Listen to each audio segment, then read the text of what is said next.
යේසුස්තුමා හැම වර්ගේම ආකර්ෂණ අත්හරිනවා විශ්වාසභංගය, තනිවීම, වේදනා, අයුතුකම සහ අද අපේ හදවතට දැනෙන වේදනාවන් සියල්ලම අත්විඳලා තියෙනවා.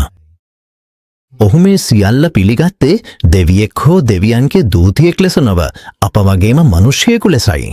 දිනපතා භාවක ඔහුමත් පීඩා විඳිමින් ආකර්ෂණයට ලක්ව නිසා ආකර්ෂණයට ලක්වන අය උදෙසා උදව් කළ හැකි. හෙබ්‍රෙයු 2:18 වචනය. මෙහිදී දෙවියන්ගේ වචනය යේසුස් ක්‍රිස්තු වඩාත්ම උසස් පූජකයා ලෙස ප්‍රකාශ කරනවා. ඔහු අප වගේම හැම ආකාරයක ආකර්ෂණයක් මාක්වින්දලා තියෙන නිසා අපි මුහුණ දෙන පරීක්ෂණවලදී අපට උදව් කරන්න ඔහුට හැකි බව මෙය පෙන්වයි. දෙවියන්ගේ වචනය පැහැදිලිවම කියන්නේ ඔහු අප වගේම හැම දෙයකම ආකර්ෂණයට ලක් වුණත් ඔහු සැබෑ උසස් පූජකයා වූ අතර පෞරාහිතවම රැඳී සිටියා කියලයි. යේසුස්තුමා හැම වර්ගයේම ආකර්ෂණ අත්හරිනවා විශ්වාස භංගය, තනිවීම, වේදනා, අයුතුකම සහ අද අපේ හදවතට දැනෙන වේදනාවන් සියල්ලම අත්විඳලා තියෙනවා. ඔහු මේ හැම දෙයක්ම පිළිගත්තේ දෙවියන් වහන්සේ ලෙස හෝ දෙවියන්ගේ දූතයෙකු ලෙස නොව අප වගේම මිනිසෙකු ලෙසයි. ඔහු ආකර්ෂණවලට පමණක් ඉවසලා නැතිව ඒව සම්පූර්ණයෙන්ම තේරුම්ගෙන ඒව ජයගෙන ජයග්‍රාහියෙකු ලෙස ඉදිරිපත් වුණා. මම මේ දේවල් ඔබට කීවේ ඔබට මට තුල සාමය ලැබේවායි.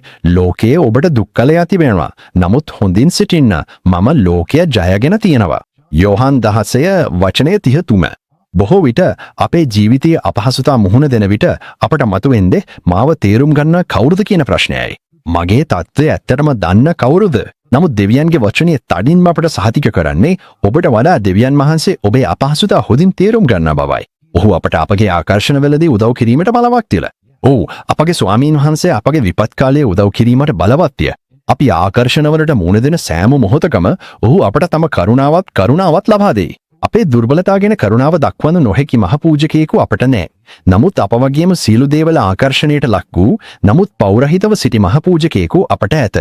එබැවින් අපි අවශ්‍ය වෙලාවේ උදව්වක් සොයා කරුණාවත් ලබා ගැනීමට විශ්වාසයෙන් කරුණාසනයට ළඟා විය යුතුය.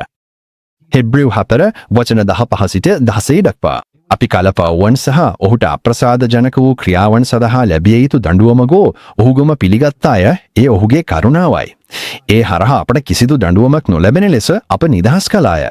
කරුණාව කියන්නේ දෙවියන් වහන්සේගේ ආදරයයි ඒ අතීතයේ සිදු වූ දේවල් සමාව දෙනවා. එම අවස්ථාවේදී අපි දැන් මුහුණ දෙන සියලු විපත්, අභියෝග, දුර්වලතා අත්හරින බව අඬුම් සහ පීඩන හරහා අපට උදව් කරනවා ඔහුගේ කරුණාවයි. කරුණාව අපට වර්තමාන අභියෝගයන්හි උදව් කරයි. ඒවා ජය ගැනීමට සහ විජයශීලීව ඉදිරියට යාමට බලය ලබා දෙයි. ඔබ ඔබේ අභියෝගයෙන් හරහා තනියම යන්නේ නැහැ.